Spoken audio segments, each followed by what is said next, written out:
Bank का निजीकरण कर रही है उसके लिए मैं उनका घनघोर विरोध करती हूँ और उनसे पूछने के लिए एज ए आम आदमी एज ए बैंकर यहाँ उपस्थित हुई हूँ कि बैंकों का निजीकरण क्यों हो रहा है। सरकारी बैंक लोगों के हृदय से जुड़े हुए हैं, उनके सपोर्ट करते हुए हैं, पर वो हमारे पास जीरो बैलेंस भी होगा तब भी हम उनका स्वागत करेंगे, लेकिन निजी बैंक 25,000 से नीचे वालों को तो एंट्री नहीं है। इतने सारे मुद्दे होते हैं, कितनी सारी बातें होती है, आम आदमी की जो मीडिया की कवरेज नहीं मिलती है उनको दबा दिया जाता है, उनको कुचल दिया जाता है। तो कम से कम आप जैसे लोगों से मेरा आह्वान है कि हमारे साथ जुड़िए, क्योंकि ये कांग्रेस वालों का धरना नहीं है, ये आम आदमी बैंकर्स के साथ आम आदमी का ये धरना है। हम यहाँ पे इकट्ठा हुए हैं माननीय वित्त मंत्री जी से पूछने के लिए कि आप बैंकों का निजीकरण क्यों कर रहे हैं। उसका हम घनघोर विरोध करते हैं एक एज ए आम आदमी एज ए बैंकर।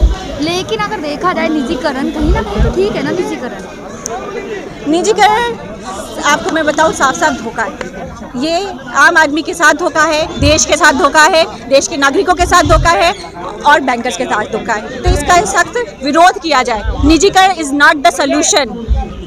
किसी भी चीज़ को घाटे से उबारने के लिए आपको योजनाएं चालू करनी चाहिए। आपको जहां पे आपका घोटाला हो रहा है उससे आपको रिकवरी करनी चाहिए। निजीकरण इज नॉट द सोल्यूशन। लेकिन सत्ता में जो इस समय है बीजेपी सत्ता में है, तो अगर बीजेपी की बात की जाए तो बीजेपी तो ये कहती है देश हित में हो रहा है।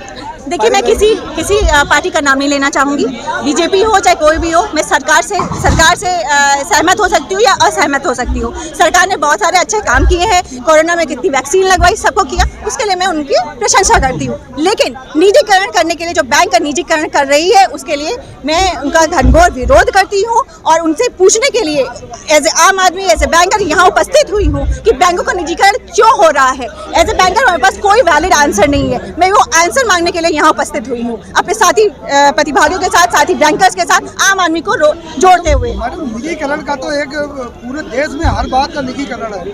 आपने खाली बैंकों का ही निजीकरण का विरोध कर रहे हैं और चीजों का भी तो विरोध आपने किया नहीं। हमने सब चीज़ों का हम सारे निजी आता है अपने को बचाने के लिए। और जब इन्होंने ये लिस्ट किया कि विंटर सेशन ऑफ पार्लियामेंट में ये बैंकिंग के जो लॉज है उसको अमेंड करने के लिए लाए हैं, प्रस्तावित है, तब हमने बस यात्रा बैंकर्स को जोड़ते हुए, आम आदमी को जोड़ते हुए बस यात्रा स्टार्ट की है ताकि हमें लोगों का सहमति मिल सके। और ये बस यात्रा बहुत ही सफल हुई है।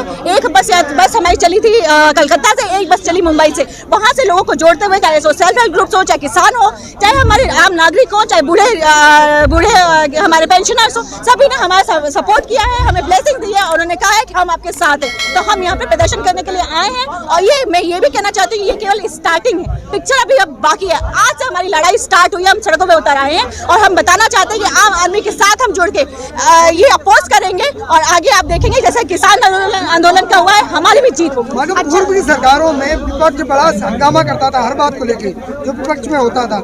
आज विपक्ष बड़ा कमजोर दिख रहा है, क्या कहेंगे इसके लिए? विपक्ष कमजोर दिख रहा है, इस पे मैं कोई ऐसा टिप्पणी नहीं करूंगी, बस एग्जांपल दूंगी। जिसने भी विरोध किया उसको सस्पेंड कर दिया गया। जैसे हमारे कुछ एमपीज हुए, जो भी आया उसको हटा दिया गया। किसानों ने अपनी शहादत दी, हम भी यहाँ रेडी है आम आदमी के लिए शहादत देने के लिए। लेकिन जो गली से, जो अपने घर से निकलेंगे नहीं, उनको विजय नहीं प्राप्त होगी। और इस नारे को करते हुए हम आगे बढ़े हैं कि हम इस अग्निपथ पे अपनी शहादत देंगे, लेकिन अपनी बात मनवा के रहेंगे, क्योंकि ये बात सही है, आम आदमी से जुड़ी हुई है। जिस तरह आपने कहा किसान बिल की बात, किसान आंदोलन की बात की, किसानों की मांगे तो बढ़ती जा रही है। सरकार कह रही है कि किसानों की मांगे लगातार बढ़ती जा रही, कब कैसे पूरी होंगी? नहीं, इसका जो मैं आपको आंसर देना चाहूंगी कि किसानों का, देखिए किसानों के जो वैलिड पॉइंट्स थे, ये जो तीनों बिल्स थे, ये गलत थे। उसके लिए उन्होंने प्रदर्शन किया और सरकार की जो नीति है कि हम पहले बिल्स लाएंगे बाद में बहस करेंगे। आप हमसे बहस तो करते, उसके बाद किसानों को अपने साथ से जोड़ते, तब हम बिल्स आप सामने लाते। आपने पहले बिल्स बना लिए, जब लोगों का प्रदर्शन कुछ अपने लेवल पे पहुंचने लगा, जब लोगों की शहादत होने लगी, और मैं इस बात को रेखांकित करने लगूंगी कि जब आपका चुनाव आने लगे तब आपने ये बिल्स वापस लिए। ऐसा क्यों किया?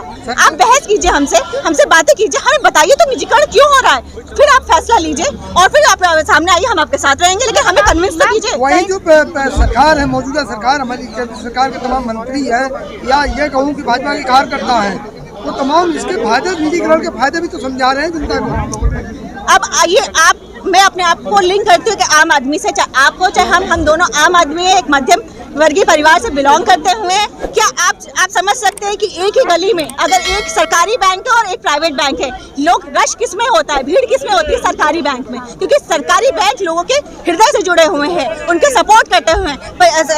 वो हमारे पास जीरो बैलेंस भी होगा तब भी हम उनका स्वागत करेंगे, लेकिन निजी बैंक 25,000 से नीचे वालों की तो एंट्री नहीं है। अब इससे ज्यादा आप क्या आंसर मांगेंगे?